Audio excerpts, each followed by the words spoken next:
내 아파트 빼앗고 나를 요양원에 쳐넣겠다고? 그래, 마음껏 떠들어봐라. 너희가 짓건 그 추악한 대화들 내가 전부 녹음했으니까. 엄마가 정말 바보인 줄 알았니? 그날 거실의 차가운 공기를 가르며 내뱉은 내 목소리는 평소보다 훨씬 낮고 단단했습니다. 주변은 순식간에 정막에 휩싸였죠. 서류 정리를 하던 아들놈의 손이 덜덜 떨리기 시작했고 내 가방에서 쏟아져 나온 녹음기와 통장 내역들을 본 며느리 선희의 얼굴은 핏기가 가신 채 하얗게 질려버렸습니다. 가족이라는 이름으로 내 가슴에 대못을 박았던 그들이 이제야 본인들이 저지른 짓이 무엇인지 깨달은 모양입니다. 하지만 이미 늦었습니다. 내가 지난 60일 동안 혼자 삼켜야 했던 눈물과 분노의 무게는 고작 저들의 당황한 표정 따위로 씻어낼 수 있는 것이 아니니까요. 저는 박정순입니다. 올해로 67이 되었죠. 돌이켜보면 제 인생은 온통 누군가를 위한 무대였습니다.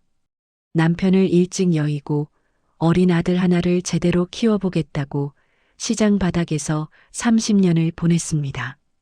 35 꽃다운 나이에 혼자가 되었을 때 제 손에 남은 건 낡은 보따리 하나와 돌도 지나지 않은 아들 민수뿐이었습니다. 눈앞이 캄캄했지만 주저앉을 틈이 없었습니다. 당장 아이 입에 들어갈 우유값을 벌어야 했으니까요. 새벽 4시 남들이 단잠에 빠져 있을 때 저는 차가운 수돗물에 손을 담갔습니다. 생선 비린내가 손톱 밑까지 파고들어 아무리 씻어가며 살았지만 그 냄새가 훈장인 줄 알았습니다. 겨울이면 고무 장갑 속으로 파고드는 한기의 손가락 마디마디가 뒤틀려 밤마다 욱신거리는 통증에 잠을 설쳤고 여름이면 달궈진 아스팔트 위에서 올라오는 열기 때문에 장화 속 발가락이 짓물러 껍질이 벗겨지곤 했습니다. 하지만 저는 웃었습니다. 시장 좌판에서 파리를 쫓으며 찐빵 하나로 끼니를 때우면서도 유치원 가방을 메고 달려오는 민수의 얼굴만 보면 세상 모든 시름이 씻겨 내려가는 것 같았습니다. 민수는 제 삶의 유일한 목적이자 이유였습니다. 공부도 잘했고 가끔 시장으로 찾아와 제 거친 손을 잡으며 엄마 나중에 내가 호강시켜 줄게. 이런 비린내 나는데 다시는 안 오게 해줄게라고 말하던 착한 아들이었습니다. 그 말 한마디를 보물처럼 가슴에 품고 살았습니다. 학원비가 부족하면 밤에 식당 불판을 닦으러 나갔고 대학교 등록금이 모자라면 평생 아껴온 금반지까지 팔았습니다. 제 몸 하나 부서지는 건 아무것도 아니었습니다. 내 아들이 남들처럼 당당하게 대학을 졸업하고 대기업에 취직해 멋진 정장을 입고 출근하는 모습만 볼 수 있다면 저는 지옥 불길이라도 걸어 들어갈 준비가 되어 있었습니다. 마침내 민수가 대기업에 취직하고 참해 보이는 며느리 선희를 데려왔을 때 저는 제가 세상에서 가장 성공한 엄마인 줄 알았습니다. 그동안 고생한 보람이 있구나. 이제는 죽어도 여한이 없겠다는 생각이 들더군요. 그래서 저는 제가 가진 모든 것을 내주기로 결심했습니다.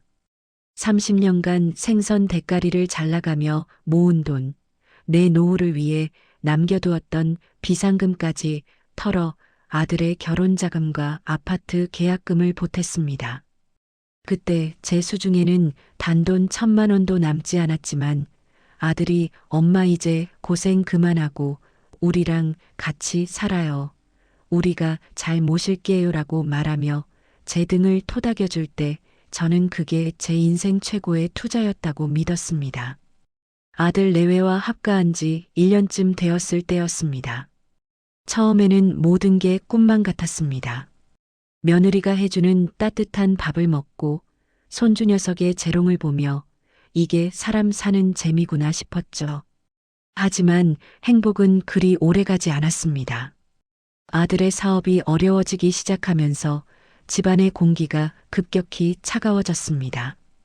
매일 밤 안방에서 새어나오는 아들 내외의 말다툼 소리에는 항상 돈 이야기가 빠지지 않았습니다.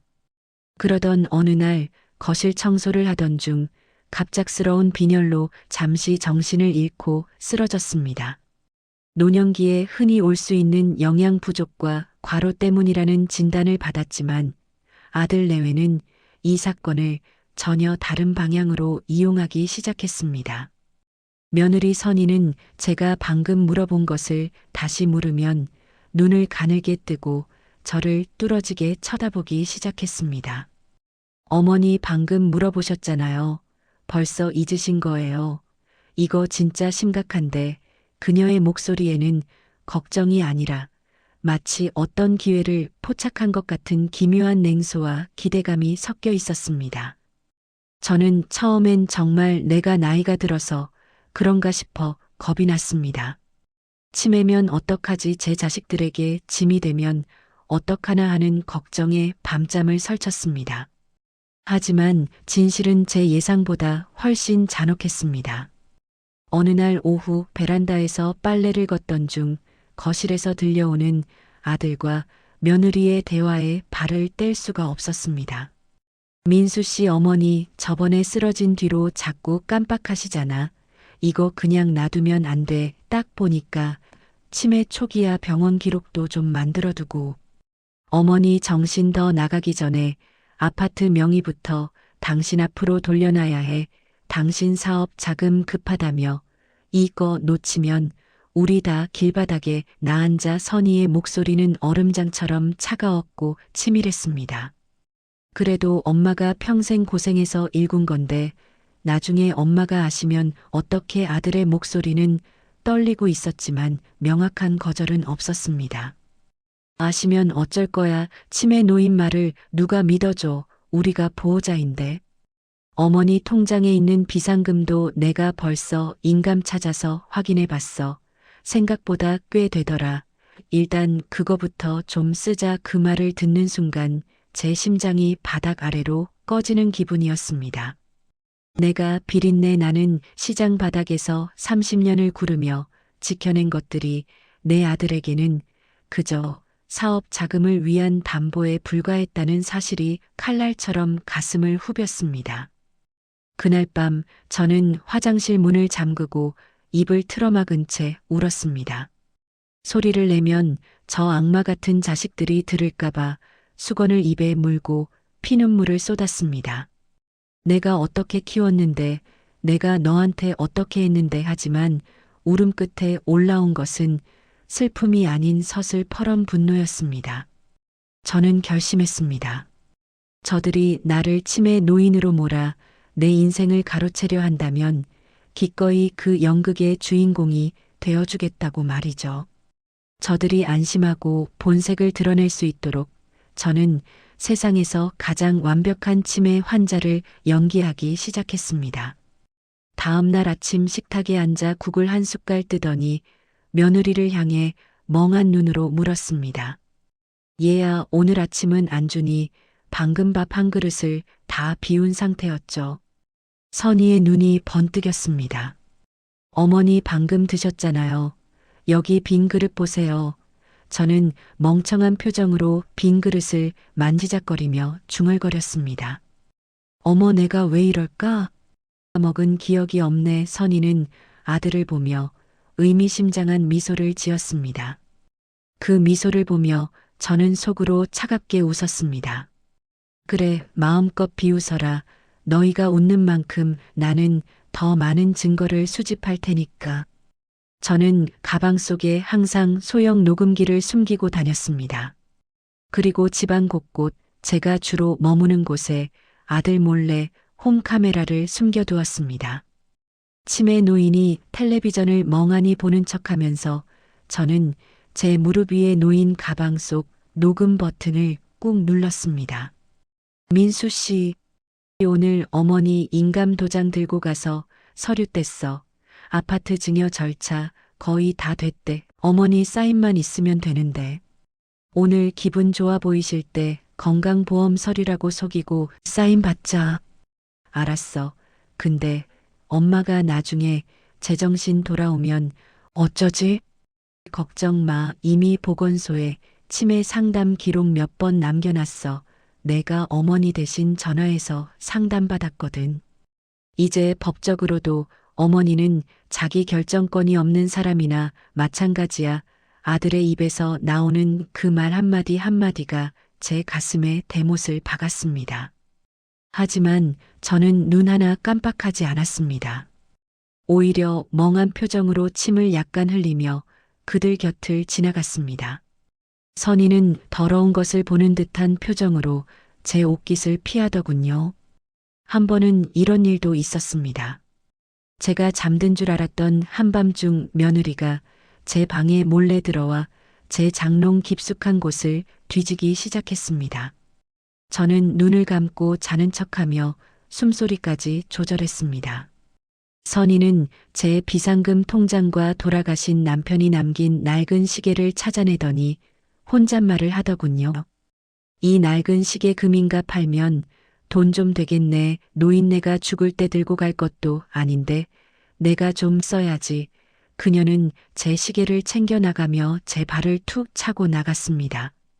짐승보다 못한 대우였지만 저는 참았습니다. 그 모든 장면이 제 숨겨둔 카메라에 고스란히 담기고 있었으니까요. 시장 바닥에서 사람을 상대하며 배운 것 중 가장 큰 것은 기다림입니다. 좋은 생선이 들어올 때까지 기다리고 진상 손님이 제풀에 지칠 때까지 기다리는 법을 저는 압니다. 아들 내외가 완벽하게 방심할 때까지 저는 기꺼이 바보가 되기로 했습니다. 가끔은 아들이 제 손을 잡으며 눈물을 흘리기도 했습니다. 엄마 미안해. 내가 나중에 꼭 갚을게. 그 눈물이 진심인지 아니면 죄책감을 털어내기 위한 연기인지 저는 구별할 수 있었습니다. 만약 진심이었다면 그는 그 자리에서 멈췄어야 했습니다. 하지만 아들은 울면서도 제 인감증명서를 챙겼고 제 명의로 된 대출 서류에 제 지장을 찍게 했습니다. 엄마 여기 도장 한 번만 찍자. 이거 엄마 나중에 병원비 보험금 받는 거야. 아들의 그 떨리는 손길을 느끼며 저는 속으로 생각했습니다. 그래, 민수야, 내가 찍는 건 내 도장이 아니라 너와 나 사이의 마지막 인연의 도장이란다. 선희는 날이 갈수록 대담해졌습니다. 주말이면 친구들을 집으로 불러 저를 구경거리처럼 대했습니다. 야, 우리 시어머니 봐. 진짜 아무것도 몰라. 저번에 내가 밥그릇 뺏었는데도 해에 웃기만 하더라니까. 친구들의 웃음소리가 거실을 메울 때 저는 주방 구석에서 벽을 닦으며 그들의 대화를 녹음했습니다. 정순 씨 정말 고생 많으시네요.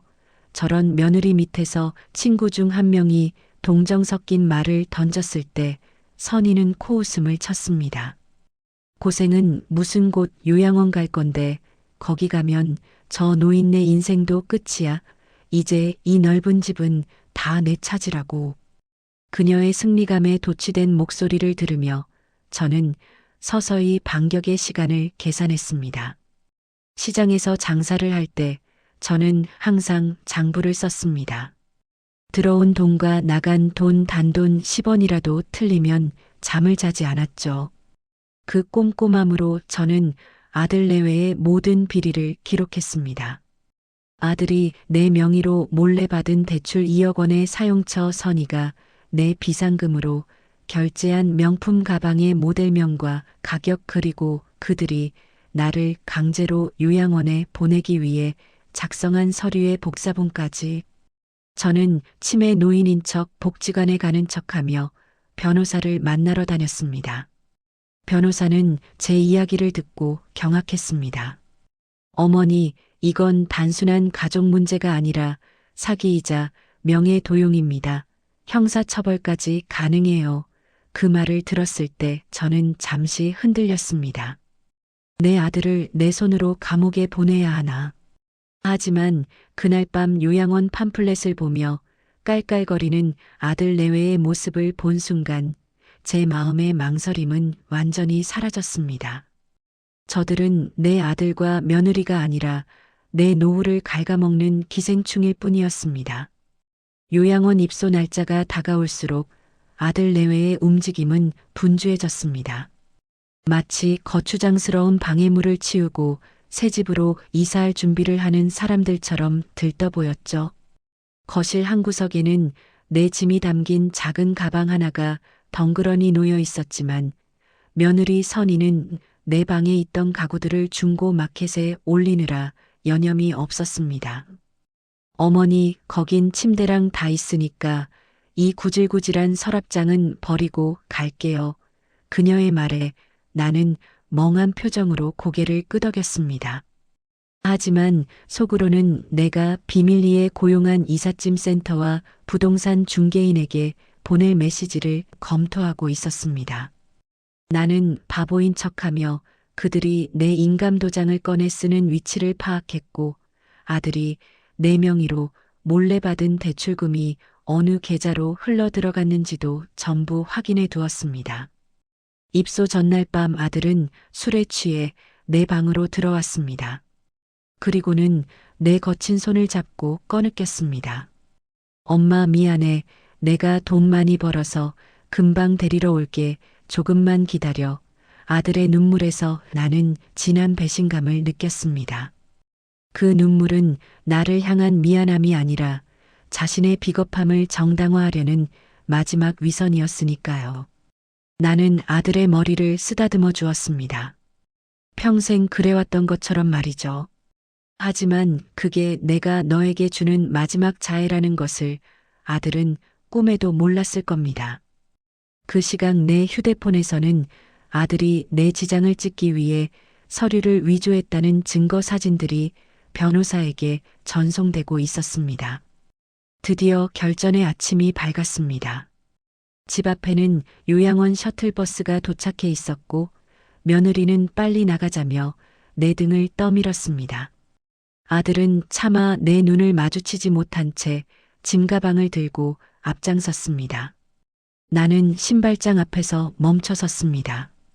그리고 아주 천천히 허리를 펴고 굽었던 등을 꼿꼿이 세웠습니다. 민수야, 선이야, 나 안 간다. 내 목소리가 너무나도 명확하고 단단하게 거실을 울리자 두 사람은 마치 귀신이라도 본 듯 굳어버렸습니다. 어머니 지금 뭐라고 하시는 거예요? 얼른 차 타야죠. 선이가 당황하며 내 팔을 잡으려 했습니다. 나는 그 손을 강하게 뿌리쳤습니다. 내 몸에 손대지 마라. 너희 같은 것들이 감히 누구 몸에 손을 대느냐. 나는 가방에서 태블릿 PC와 두툼한 서류 뭉치를 꺼내 식탁 위에 던졌습니다. 아들의 얼굴이 순식간에 흙빛으로 변했습니다. 민수야, 내가 내 명의로 몰래 받은 대출금 2억 원 그리고 선이 내가 내 비상금 털어서 산 명품 가방들과 백화점 결제 내역 여기 다 있다. 내가 치매라고 생각해서 내 앞에서 입 닥치지 않고 짓거린 그 추악한 대화들. 녹음본도 여기 다 들어있어. 태블릿 PC를 켜자 거실 가득 선희의 목소리가 울려 퍼졌습니다. 저 노인네 언제 죽나 몰라. 요양원 보내면 저 방은 내 옷방으로 쓸 거야. 아들의 비겁한 동조와 낄낄거리는 웃음소리가 집안을 메우자 선희는 비명을 지르며 태블릿을 뺏으려 했습니다. 하지만 그때 미리 연락해둔 변호사와 경찰이 문을 열고 들어왔습니다. 당황한 아들은 무릎을 꿇고 내 다리를 붙잡았습니다. 엄마, 내가 잘못했어. 한 번만 봐줘. 사업이 너무 힘들어서 그랬어. 선희도 사색이 되어 내 발밑에 엎드렸습니다. 어머니, 저희가 잠시 미쳤었나 봐요. 제발 용서해 주세요. 하지만 내 마음은 이미 한겨울 얼음판보다 더 차갑게 식어 있었습니다. 너희가 나를 치매 노인 취급하며 요양원에 쳐넣으려 할 때 너희는 이미 내 자식이 아니었다. 너희는 그저 내 노후를 갉아먹는 범죄자일 뿐이야. 나는 변호사에게 고개를 끄덕였습니다.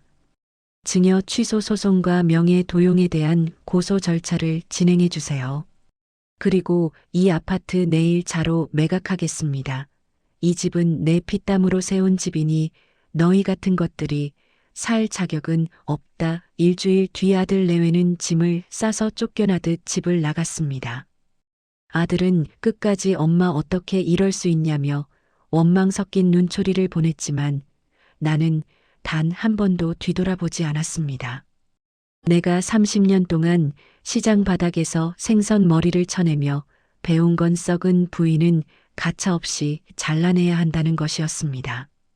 가족이라는 이름의 썩은 살을 도려내고 나니 비로소 숨이 쉬어지더군요.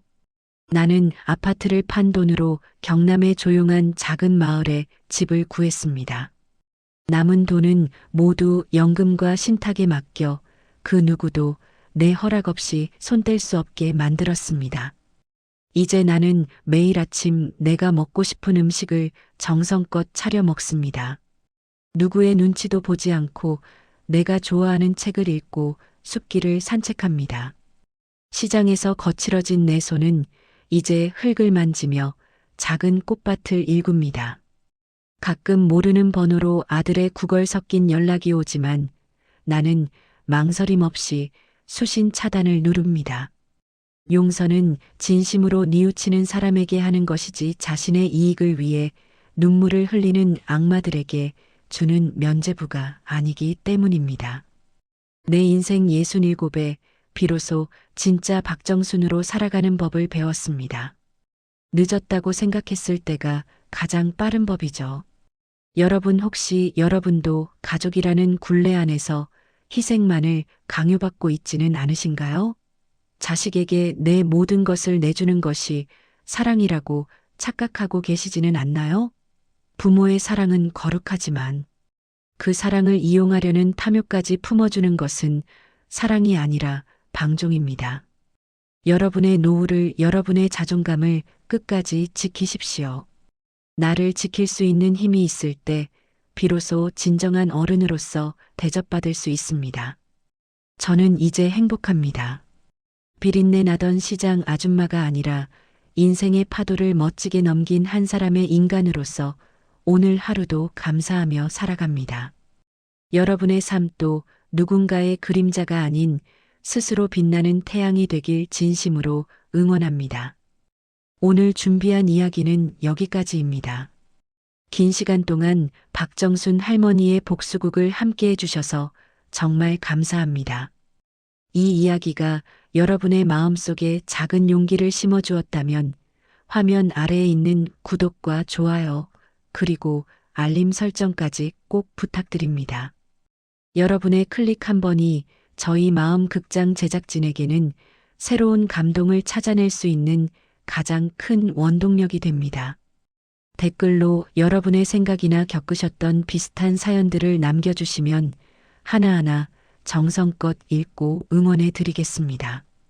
다음 이 시간에도 여러분의 가슴을 울리고 무릎을 탁 치게 만드는 통쾌한 이야기로 돌아오겠습니다. 지금까지 시청해 주셔서 감사합니다. 오늘도 평안하고 당당한 하루 보내시길 바랍니다. 속마음 이야기였습니다. 구독과 좋아요 잊지 마세요. 감사합니다.